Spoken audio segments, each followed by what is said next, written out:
Ooh. Black Box NES games. They're like the original set of NES games, and I thought I knew all of them.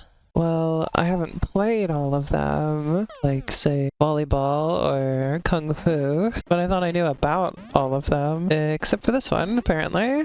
10-Yard Fight. It's one of the early ones from 1985. Release dates are kind of fuzzy back then, so I don't know if it was a launch day game or what, but it was sometime around launch. One of the first US released NES games.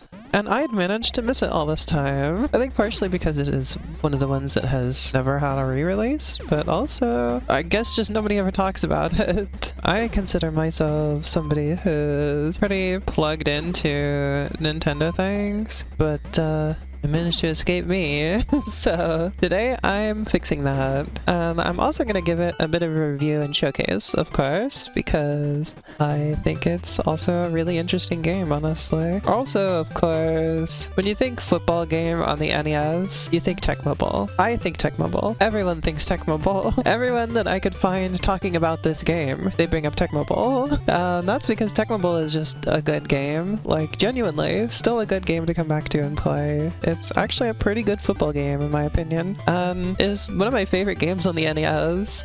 And like, football is a pretty complex sport, especially compared to most other popular team sports. There's a reason why most early sports titles were like soccer or baseball, not so much football. In this era of video games, you're gonna have to compromise with football. Some things are going to have to get simplified. The reason I still go back to Tecmo Bowl is that it compromises really well. It's simple enough to make a good NES game, but complex enough to still manage to feel like you're playing a game of football. 10-Yard Fight predates Tecmo Bowl by quite a while, so it simplified things quite a bit further, but it does have its moments, I think. When I really started getting into it, the strategy I was employing did actually kind of feel like the strategy of a real football game, and the simplification of the rules and gameplay gives it a unique character that's worth exploring, I think. Plus, the presentation is kind of funny sometimes, so I want to talk about that as well. I like the kind of consistent look that a majority of these original NES games have, where it's just a black screen with a logo. It really shows how strong the arcade influence still was back then. I also like that the difficulty levels progressed to Super Bowl, specifically, because, like, in the modern day especially, the NFL is very litigious with that stuff, and so you never see anything just casually say Super Bowl. When you see anyone wanting to advertise stuff for the Super Bowl, it's always the big game. So I was very tickled to see that here. But anyway, yeah, the actual game, it's kind of funny when you think about it.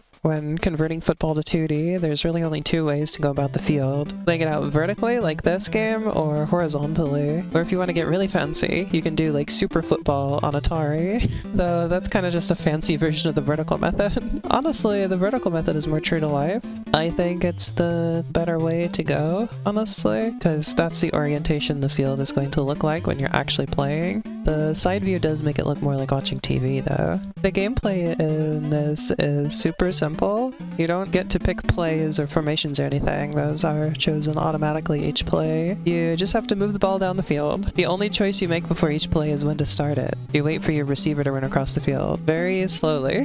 He is not so much running as, like, trundling. That's the best word I have for it. He's the trundler. We're gonna call him the trundler. So anyway, you wait for the trundler to go where you want, and then the play starts. Honestly, he's not even that super important. Usually, this guy might come through to do a handoff, but those don't exist in this game. He's always the receiver. And, like, the winning strategy for me almost every time was just a lateral to the first guy on the side that seems most clear, and then just run it with that guy. According to the manual, you can have that guy forward pass to the trundler, but I never got the timing on it down. And he's good enough on his own. Honestly, just doing a quarterback sneak works a lot of the time too. But lateraling is pretty much always the best bet, since it moves the ball the greatest horizontal distance you can get as fast as possible. So you've got the most room to avoid the defensive tacklers. And that's it really, you kind of just do that until you get a touchdown. The game doesn't really do field goals, just extra points. That's kind of why it's called 10-Yard Fight. You are literally always just trying to get a first down in this game. The rest of football hardly even exists. Also, I want to mention, I love that whoever has the ball, their uniform changes color, so that you always know who has the ball at a glance. I think that should get adopted in real life.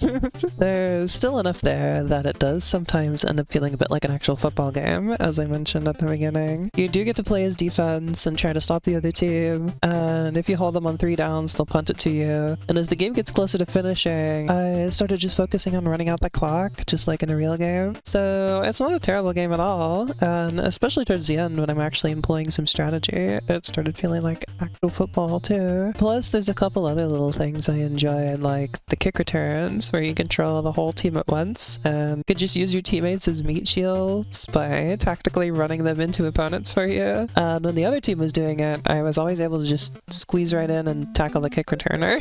Beautiful. Also, occasionally one of your teammates will intercept the ball on a pass, which is very exciting, but also never had a thing at all to do with me. My time is best spent beelining it to whoever has the ball, so that was always just like a fun bonus.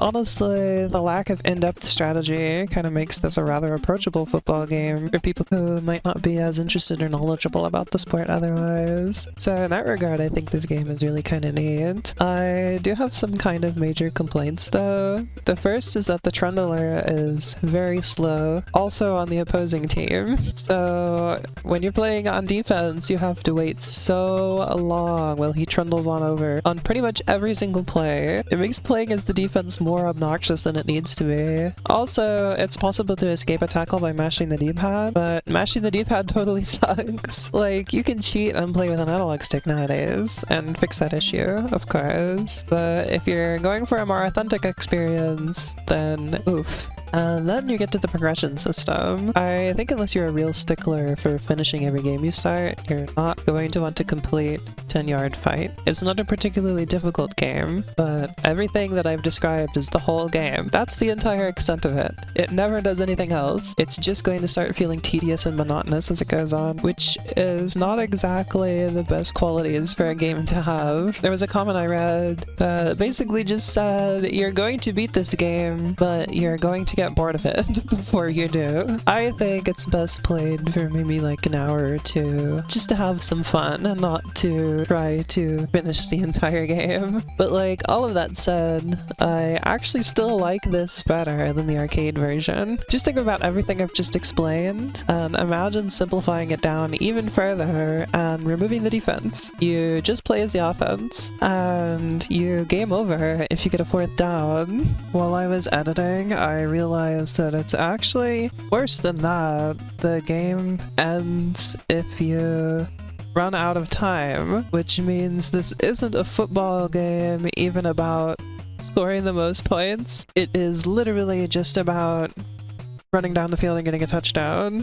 You have to get a touchdown within the time limit. It's crazy. Now, this truly is a 10-yard fight. All you are doing in this game is getting first downs, and you game over if you don't get one. Really, its only better qualities over the NES version are having funny little digitized voices and nicer graphics, and the joystick makes it easier to draw off tackles. But yeah, like, this barely feels like a football game anymore. This is just a keep moving forward arcade game, but it's like a slow and plodding one. Most contemporary arcade games get by having the moment-to-moment stuff you're doing be very fast and snappy. And sure, when you're actually playing this, it's plenty fast and action-oriented, but half the time you're doing nothing, and you don't get to select plays or anything, so in the downtime, you're not even strategizing or anything. It's just downtime. And I also don't like how zoomed in the view is. Like, sure, the character sprites look nicer, but I much more value being able to see the whole field at once over bigger sprites, you know? You kind of just end up with a game that doesn't really feel like a good football game, and it's not really that well suited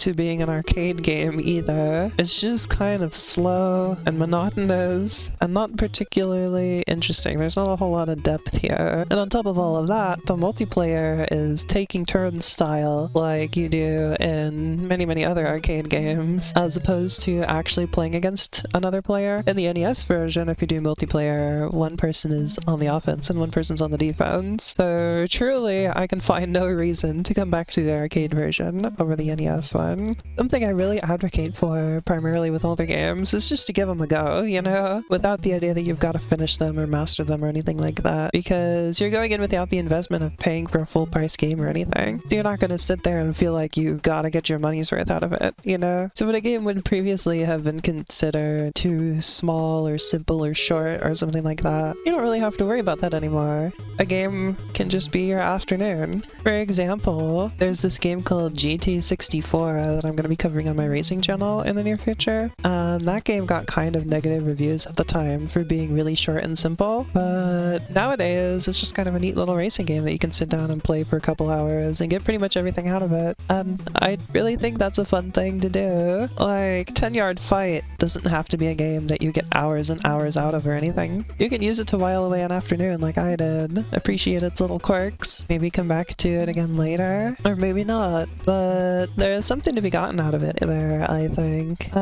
Even though I think Tecmo Bowl is the better game, if you're interested in a well-rounded football game, there is something to be said about the approachable nature of this one. I think that's valuable about it too.